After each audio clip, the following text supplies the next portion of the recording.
Yeah, mate, I'll video you, okay? Sure, yeah. Can we go through the snail pullings then? Thursday the 27th of November. The time is now 11:53 and we're at 48 High Street? 48A High Street, yeah. 48A High Street. And basically we're coming on two things. First and foremost, that's some information that you've been flying an helicopter above the car park, more recently on the High Street on the left. Oh, the High Street. A little toy quadcopter. Okay then, that's got to stop because there's an offence under Section 22 of the Rail Traffic Act using any article above or on a highway which is likely to cause an accident. So I'm advising you to stop using that thing up the High Street and indeed on the car park. Oh, what law was that again? Section 22 of the Road Traffic Act. Section 22 of the Road Traffic Act. Okay, and I'll I've look spoken into to Sergeant that. Chris Roger just to confirm that. What I will say to you is, if you like using those kind of items, they go somewhere like an open field or Kimber Edge, where you're away from vehicles in a massive open space, and you're free away from vehicles. There's how many car parks in Kimber Edge? Kimber Edge, I'm about the actual open land I was referring to. You know, this is a quadcopter. You do 2,000 feet, and it can travel for 3 miles. Right, okay. And it's controlled by a mobile phone. Right, okay. And there's no laws presently stating that it's unable to fly at certain regulations. Right. Due to the FAA, which is the regulative controllative body. Am I right in saying that PC Andy Clifford the other week caught it in mid-air over the car park? Yes. Okay. I have the video of him. He actually manoeuvred himself underneath the quadcopter, jumped up and reached about 8 foot in the air, grabbed out of the air, which was ridiculous because he's putting his fingers into jeopardy on the rotor blades. If I hadn't have decelerated when he grabbed it, may I ask the reason why you were hovering over the blades, car park? It was over there. Why was you doing that for? What was I doing that for? Yeah. Because I don't have a garden way. Well, okay then, the fact of the matter is, Ian, you've got a volume of traffic that are parked and a volume of traffic coming in and out. That thing could quite easily fall. He initiated that situation by walking over to the quadcopter, jumping up in the air and grabbing it. Ian, have it on video, over 1,000 views, with many comments from the radio control community stating that he was putting himself in danger, acting in a reckless manner. My friend, let me just say this to you now. I'll tell you what, if you saw my quadcopter on here and you jumped up and grabbed it in the air, and I didn't switch the throttle off at the time, I wouldn't even attempt to do anything like that. You'd end up with broken fingers. Listen, I think you're missing the objectives I'm trying to create here. First and foremost, I'm here in an advisory capacity, okay? Not to use anything like that, again, over a highway or indeed on a car park. This is a toy model, weighs less than 50 grams, and I'm in full lawful entitlement to fly over the car park. It's flew in front of the person spoke to me, and it's flew in front of a vehicle and they've had to stop. What I will say, like I say, if you do like to continue to use this, use it just in a little toy, you know. Granted, but the little slam toys into can walls. cause accidents and whatnot. I mean, you could probably hit that. I mean, if you hit somebody in the face with it, yeah. And that's one thing we don't want to happen. You know, I'm here really just to give you some friendly advice. It's only a little bitty toy. Ian, I'm here to give you some friendly advice. Okay? Please use that if you're going to continue to use it in an area where it's going to be away from free volume of traffic. It's going to be away from any pedestrians, away from any animals, in a big open space by no. Please do that, okay?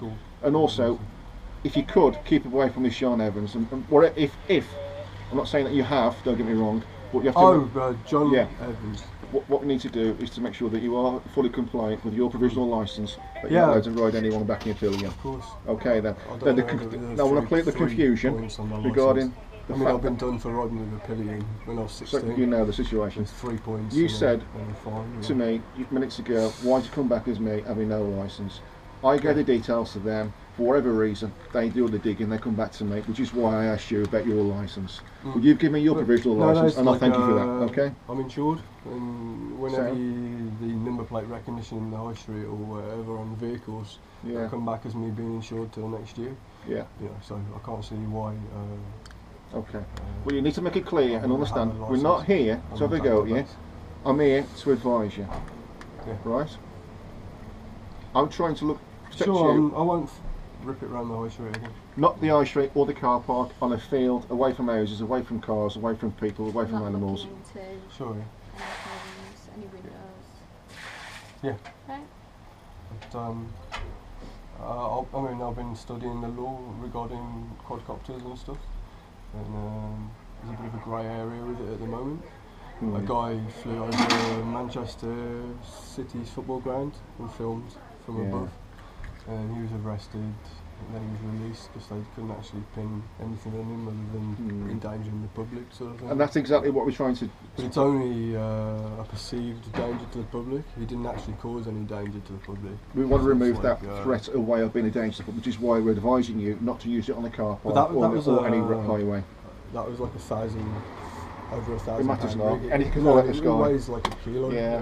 If that comes down, it'll hit you like a house brick. Yeah, but exactly. This thing's like... But like anything else, like be it a car, be it a kettle, be anything, they have mechanical faults, and all of a sudden it can stop working, and all of a sudden you've got no control of that when it's thousands of feet in the air or how many feet in the air. If that was to fall down, you said yourself, it's like a house brick. It's a car, it's a person. It could have severe consequences. But do we agree on that? I think there's a flight path. See where the green fields are there, where you're not actually over any. I wouldn't even entertain it flying from here. I would encourage you to go to an open space and fly it somewhere, not from here where it's above the fields, coming back into yourself. Yeah, okay.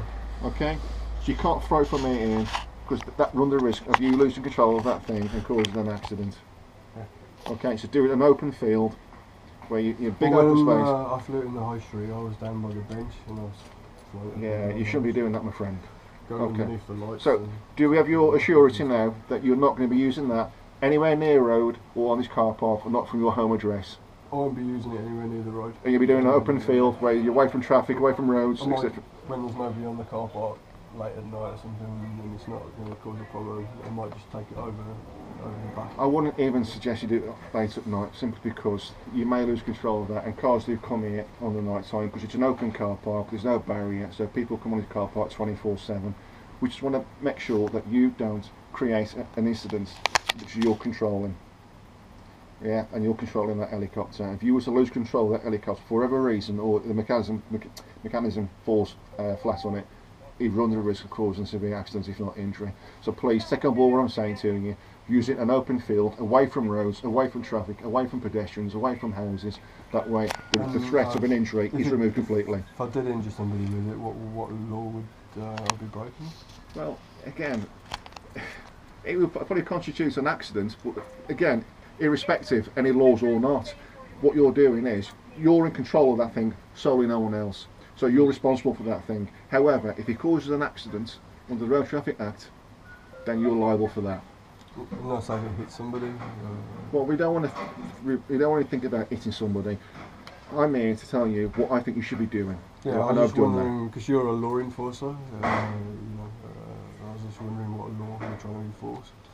You could possibly constitutional assault. You don't know, do you? But maybe not. But what I'm trying to say to you is, I've advised you in the best way. Yes. Okay, and I think you should take heed what I've said to you as my colleague. And we don't want any more issues. You've got something that you enjoy using, use it in a practical way, in the right way. Yeah, I mean, I was just shocked that one of your fellow officers jumped up and grabbed it, basically putting his hand at risk from the props. Taking that to one side, other people are at risk or were at risk. But if you can listen, if you can take on board what I've said, and please use it in an area, not here, not in the high street, in an open field, away, completely, well away from any roads, etc. I'll be happy with that. Okay. Yeah. Ian, thank you so much for your time. Okay. Thank you. Cheers. Go on YouTube later. If you want to check my channel, it's Ian Mace.